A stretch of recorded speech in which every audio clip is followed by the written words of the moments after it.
What is up, Lightfighters? Welcome back to the channel. This is, as always, Lightfighters Anonymous. Thank you guys so much for tuning in. For those of you guys that are familiar with the channel or the program, you guys will know that we're on a little bit of a summer break. And that is because it is brutally hot here in the Midwest already, where we primarily train. It's 94 out right now. If there was no breeze, it'd be awful out here, but it feels already well over 100 degrees. Last week, the heat index was in the 120s, so it's brutal. I know the guys in North Carolina are getting a little bit worse than we are right now, but we are on a little bit of break, and I figured I'd still try to make some content for you. So hey, we are all light fighters every day at home, so I figured we would go ahead and make some everyday light fighter content.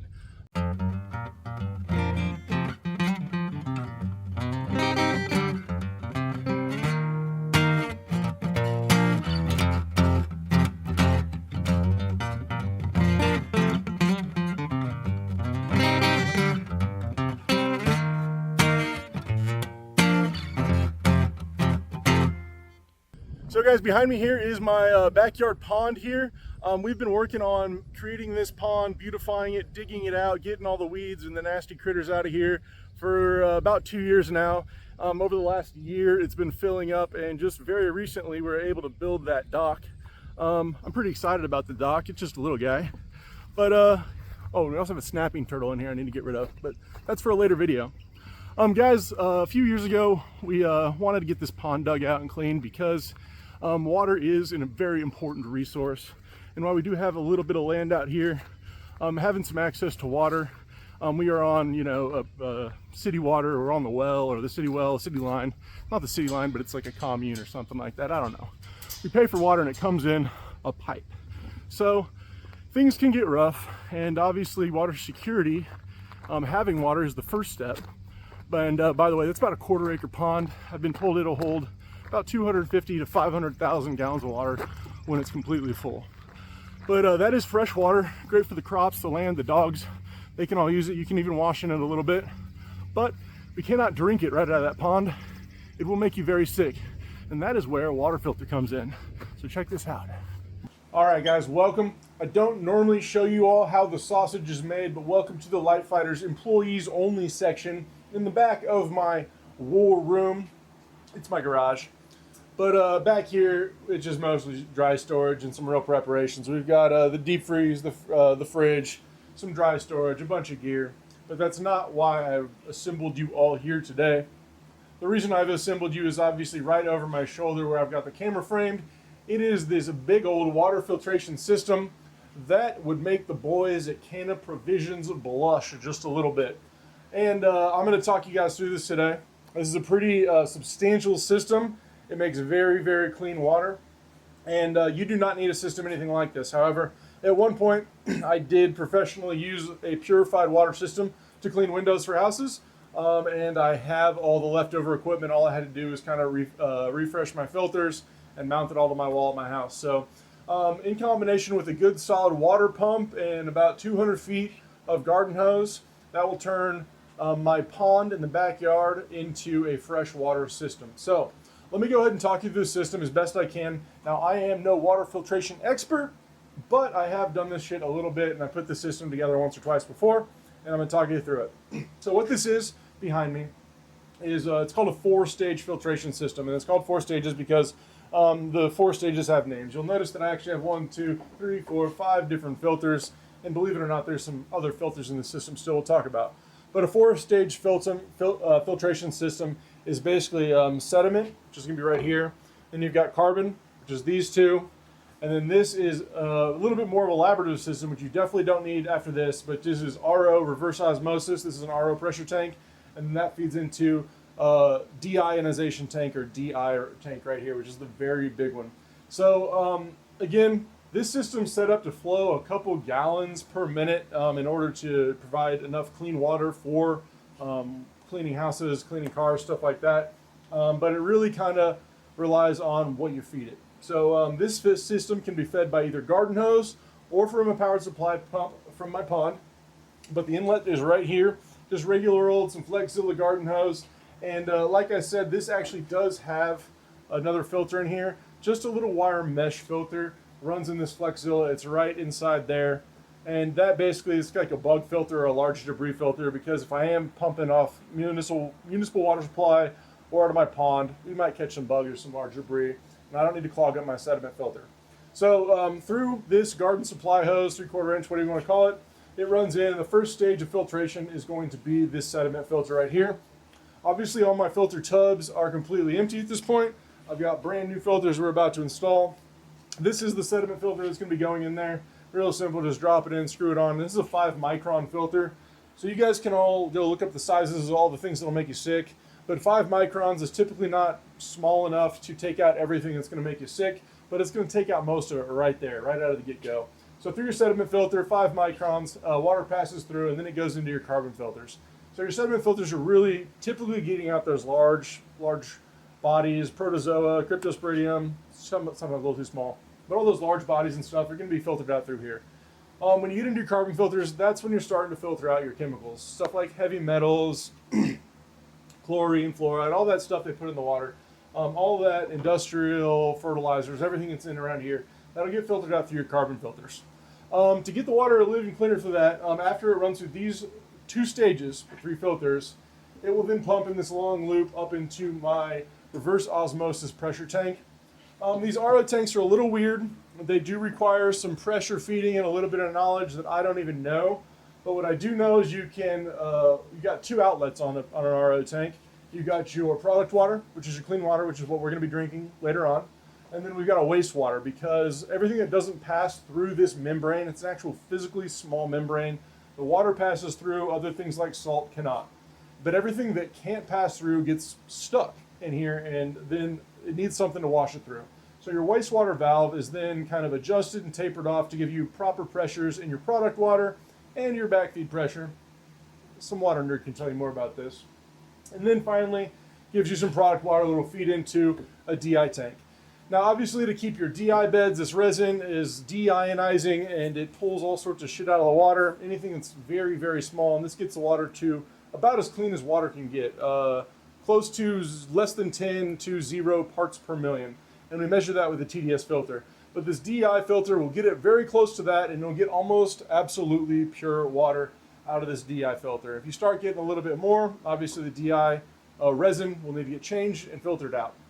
Obviously, why do you have 4 filters in front of a DI filter? Well, if you start running bad water through your DI filter, the resin runs out very quickly. If you run just some crap toilet water through here, you'll ruin it in a single flush. So you do want to have some pre-filtration, many stages before you run it into DI. But after we get out of this DI here, this is where my product water will come from, we will have completely pure water, which I can measure with a TDS filter. We can go fill up some buckets and basically do whatever we want with pure water.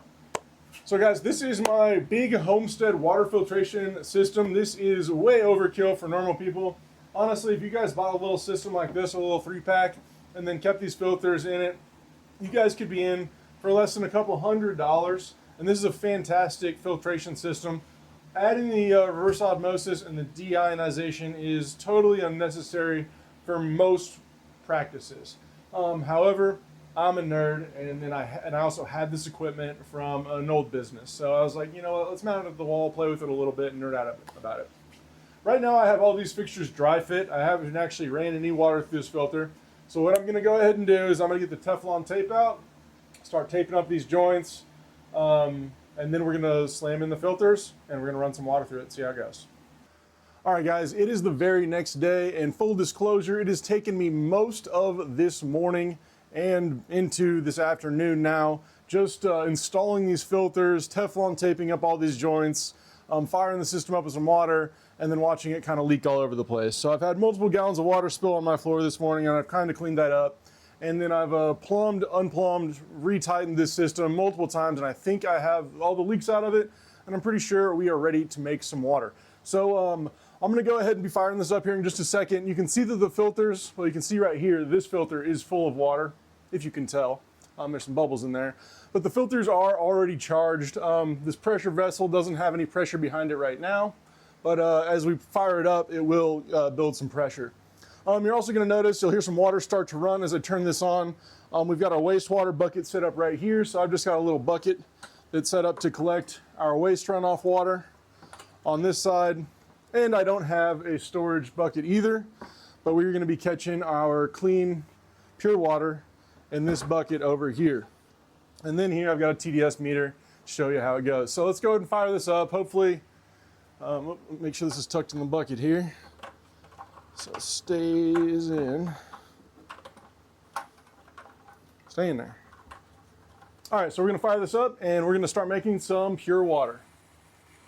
Whenever you're working water valves, I know this because I'm a firefighter, open them slowly and close them slowly and smoothly. Prevents any water hammers on the system. So we do have water flowing. I can see some bubbles moving. I can see water is moving through my system, and all of our filters are automatically working. However, we're not getting any backflow. That's because our gate's closed. I do want to go ahead and crack and start to get some backflow here. And you just need this at kind of a slow trickle. I don't exactly know my appropriate ratios. There should be a ratio of product water to wastewater, as well as appropriate pressures on this system, but I don't know them. So I'm just kind of slowing this down to a trickle to get some waste flow there. And we are now making clean DI water on this side of the system. And I'm gonna go ahead and we're gonna test it. Shoot, let me get the camera off real quick. So as you can see, we are making making wastewater out of the waste section of the system right there. And we are over here making nice, fresh, clean product water out of that hose. But water's coming in through the garden hose, through this valve system right here, going down through the sediment filter, carbon filter, out and around, up into the RO system, from the outside of the RO tank into the middle of the tank, and then out. Product water comes through here into the DI, where we're getting no pressure whatsoever, but that's okay. And then we have clean drinking water right there. So these buckets are filling. We've got about a gallon in this one and about almost 2.5 in that one. Let's go ahead and test our water. To do this, we use a little TDS meter. We can also use all sorts of chemical testing, but I promise those are gonna come back nil. What I have to prove this TDS meter is working is this is just some tap water from inside my house. Comes right off the city source. Won't hurt you, but it measures in at about 200 or so. What's that reading at? 243 parts per million in this tap water, and still completely fine to drink. Won't hurt you at all. However, better than that, if I get a clean glass here, rinse it out a little bit, make sure there's nothing on there, and then fill it up with clean water out of my RODI setup here. Stay in there, stay in there. Bring that TDS to a 1, 0. Shake it around. 0 ppm, baby. This is some water filtration. It's warm, but it does taste surprisingly pure. I wish you guys could all taste it. All right, so real quick, you guys can see this wastewater is rolling off. I am just rolling right out of the hard water, and you can kind of see how gross that is, just how cloudy and murky that wastewater coming out of the RO. That's all the hard calcium, minerals, all the stuff that's not passing through that RO membrane and just getting washed off. So, guys, this is my overkill water filtration system. I better turn this off and stop feeding it because my buckets are getting full. It does take it just a few minutes to start drain and go. Guys, this is kind of what I have been up to at the homestead the last couple of days. I do have some gear arriving and I've got some work to do on my Klon ARPK. That video will be coming out soon. But other than that, guys, just a little update around the farm about how, we're being prepared, keeping water security and stuff, and then showing you my grotesque new, or kind of old, new to you guys, old to me, water filter. So I hope this was fun. I hope you guys learned a little bit about water filtration. I definitely did. Guys, rock on, stay sharp, kiss your mothers.